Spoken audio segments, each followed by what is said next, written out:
We all know that music entertains us, but there's so much more to it than that. Music is what brings us together. It can inspire, motivate, and heal. And just sometimes, a song can say everything when we can't. I'm so excited to bring you these wonderful tunes and artist stories. I'm Stacy Newman, and this is More Than the Music.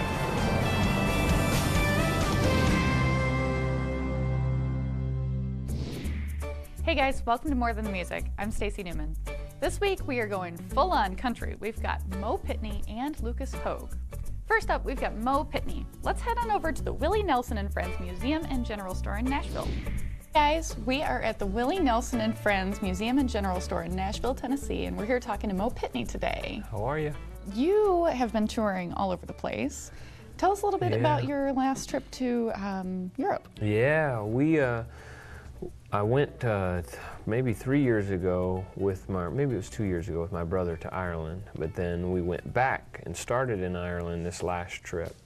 And we stayed in Europe for, I think, 15 or 18 days or something. We went to England and went to London and Leeds and played a bunch of shows there, and then ended up in Switzerland, Gstaad. And I got to bring my family, my extended family, my parents, my brother and sister, and my little baby, who was 8 months at the time, and my wife. And so it was more of a vacation for us, and you know, had great times playing the shows in the evenings, but learning experience, and met a lot of new people, and had a lot of fun playing music, and just it's one for the memory books for sure. And I'm excited to go back too. So yeah, you guys have something else in the works over there. Yeah, I think in March we're going back to Sea to Sea, and we have 4 shows. I think 3 of them is me, my brother and sister will be playing kind of a power acoustic thing. And then the 4th show is like a Bluebird rider in the round, and I don't think they have scheduled who the other riders will be, so I'll find that out, I guess, when we get closer. But I'm just really excited to be there. This is a sidebar, but I've been on Ancestry.com, and I have started to find where my ancestors have come from across the pond. And so now going back, I'm going to start doing some research and maybe find some stones and things to look at while I'm over there that I'm excited about. So cool. It's going to be a fun trip. I have a lot of family from over there as well. Really? Just did the genetic testing. Yeah. It's pretty interesting. It really is, and I'm maybe a little geeked out about it right now, but it's going to be really fun to kind of connect those dots next time I go over. So. Totally. So we are here. We're going to take a look at your video, Clean Up in Aisle 5. Okay. Can you tell us a little bit about that album and that video? Yeah. The song, I'll start with the song, the way that it started. A buddy of mine, Will Nance, came in one day and he says, I've got a crazy idea for a song. And I said, okay, what is it? He says, now I've given this to a couple people and they think I'm crazy too. And he said, I don't know if this song is supposed to be fast and kind of tongue-in-cheek or slow and sad. He said, but my title is Clean Up on Aisle 5. And he said, the way I'm kind of thinking about writing it is this way. And I said, let's write it slow and sad. So we kind of spent only 3 hours on the song, I think, and it came to life. And that was probably the centerpiece of the album as far as things that I was really excited about. And we made 2 music videos, Country and a Boy and a Girl Thing, and then the 3rd one we made was Clean Up on Aisle 5. And it had been in the can for a long time. Recording it that day was interesting because my wife was there, but she wasn't the one in the video, and she supervised the entire day. But I got to stay in my own bed when I got home that night, which is a good thing. But it was fun to kind of be the actor of the film, which is the first time I've done that. Sounds like a good experience. It was. It was an interesting one for sure.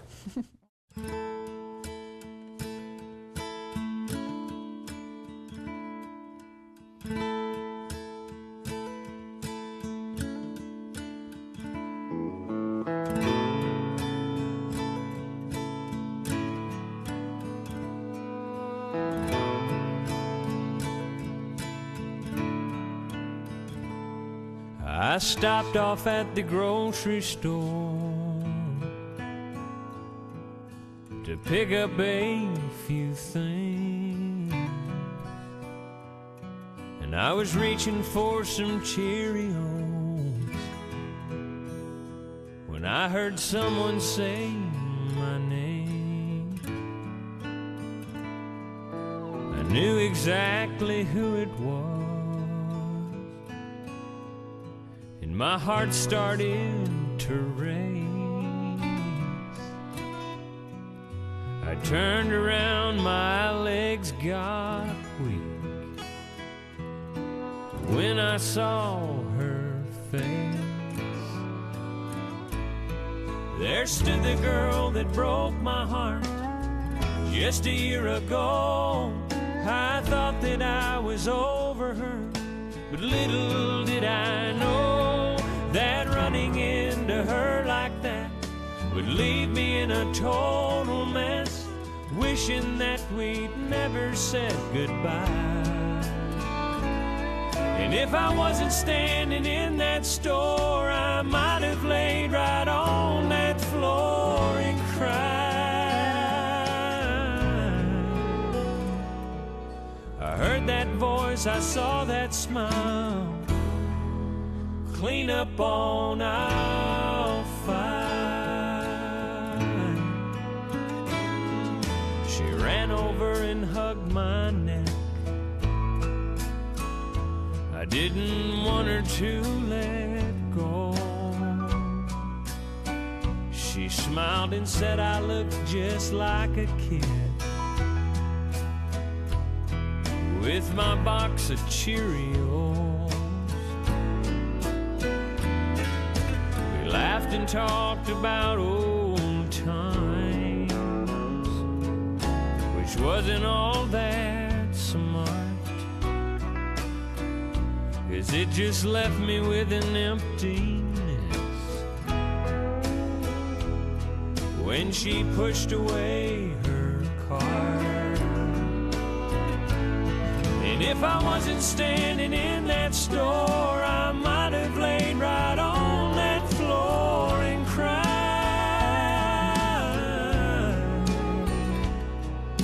I heard that voice, I saw that smile, clean up on aisle 5. She walked away, looked back and smiled, clean up on aisle 5.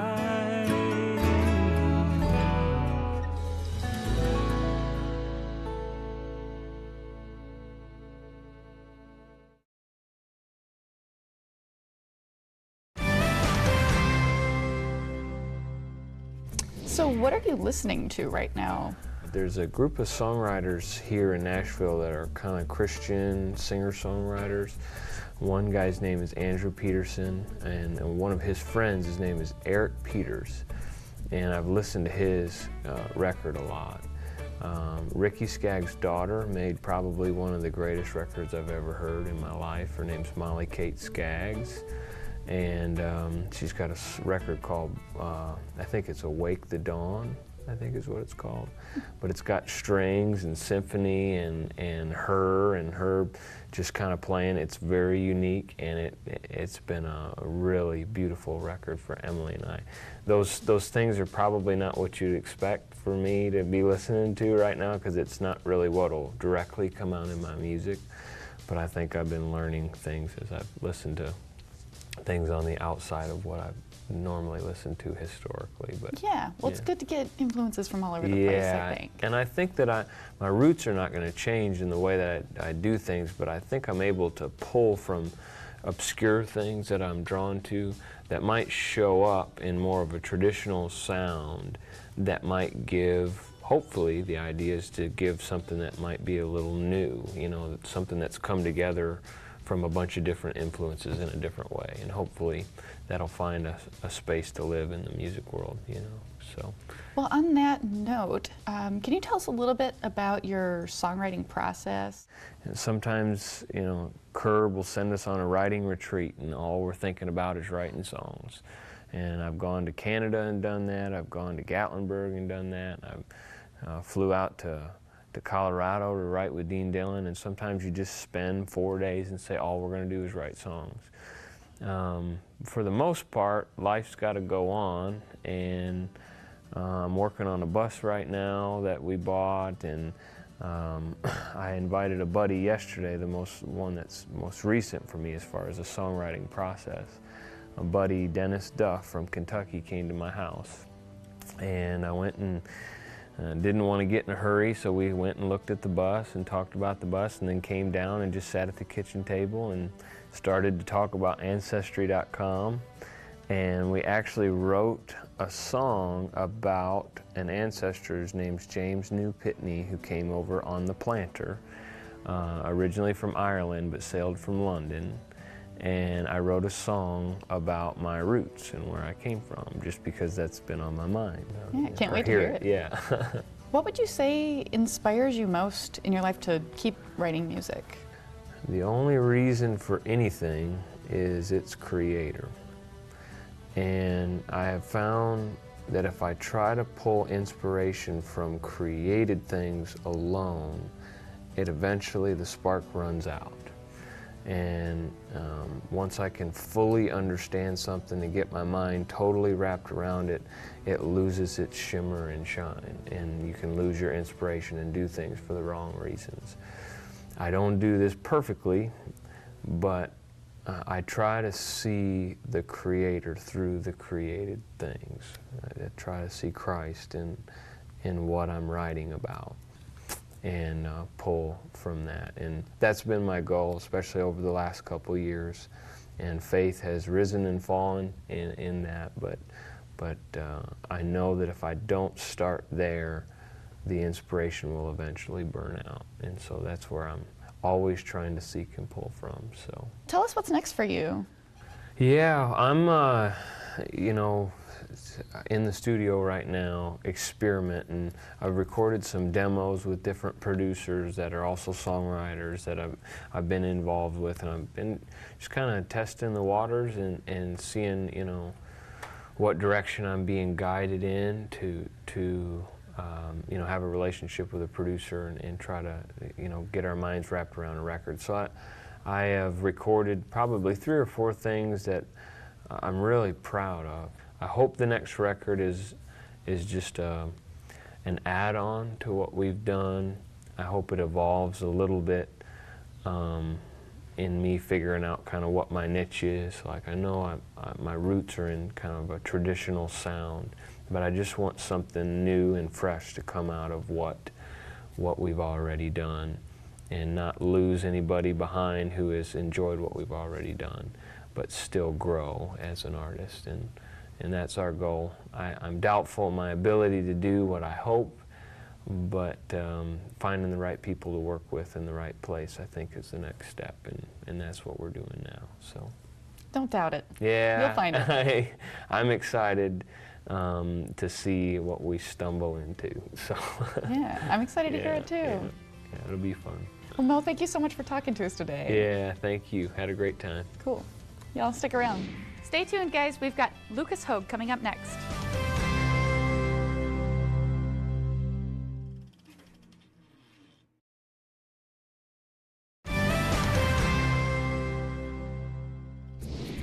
Welcome back to More Than the Music. We're here with Lucas Hoge at the Willie Nelson and Friends Museum and General Store in Nashville, Tennessee. Thank you. So did you always want to be a country singer?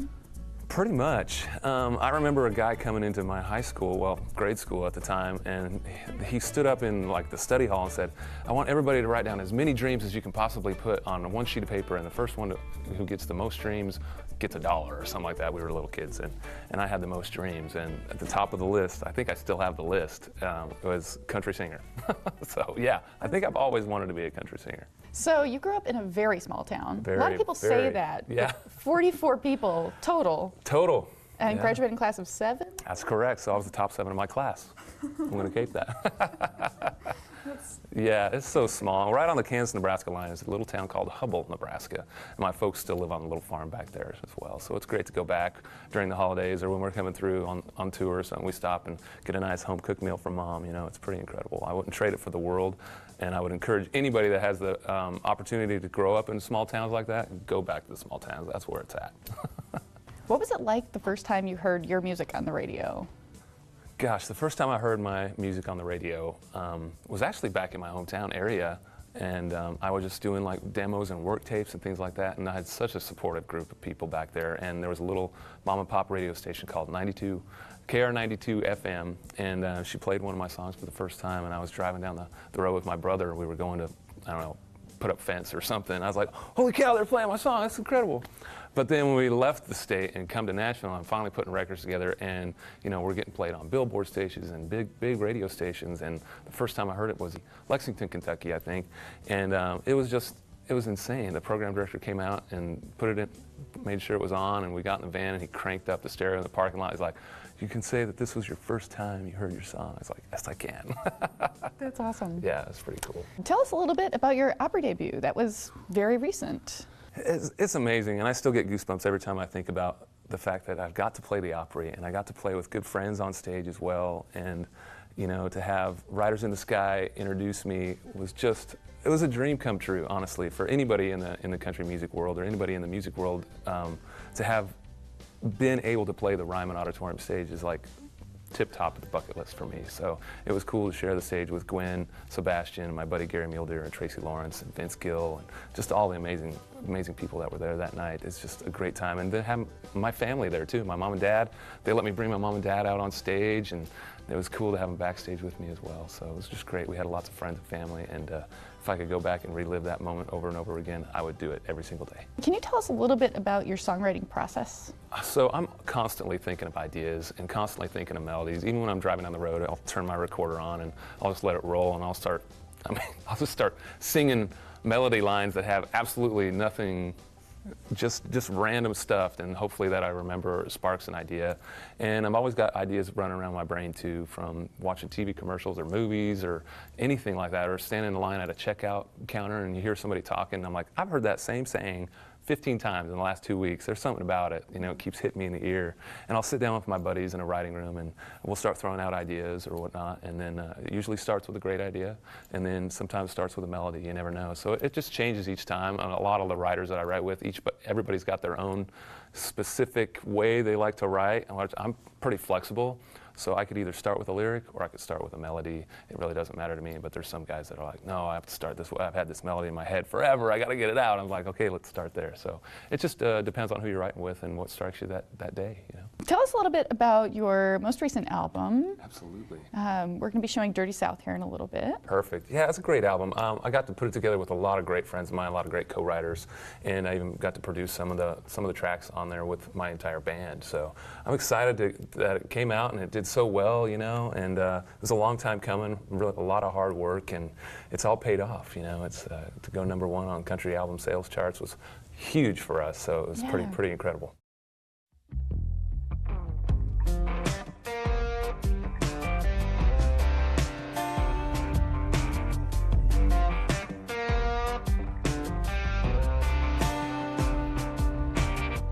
Look at you leaning back on the hood of my Chevy. Well, damn girl, that thing never looks so good. And jump in, crank it up, drive us on out where there ain't nothing but you and me. A couple heartbeats, getting real close. I wanna hear you go, ooh, baby, good and lazy, cover me up like country gravy, underneath the shade of an old magnolia. Let me chase that cherry cola with a kiss from your lips and lay you down, down in the dirty South.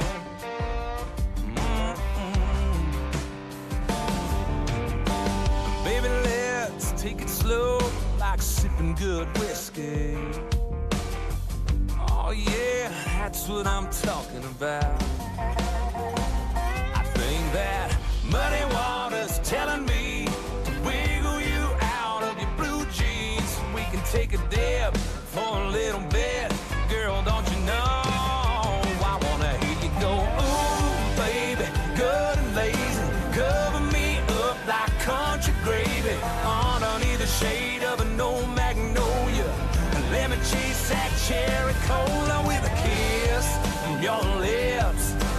down, down in the dirty South.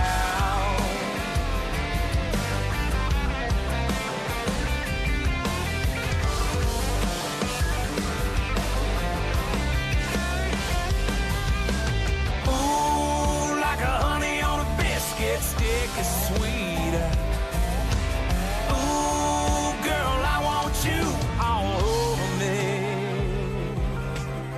I wanna hear you go. Ooh, yeah. I wanna hear you go.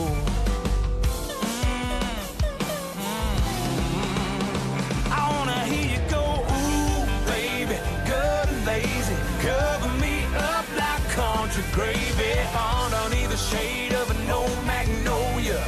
Let me chase that cherry cola with a kiss from your lips and lay you down. Oh, just give me that kiss from your lips and lay you down, down, down in the dirty South. Down in the dirty South.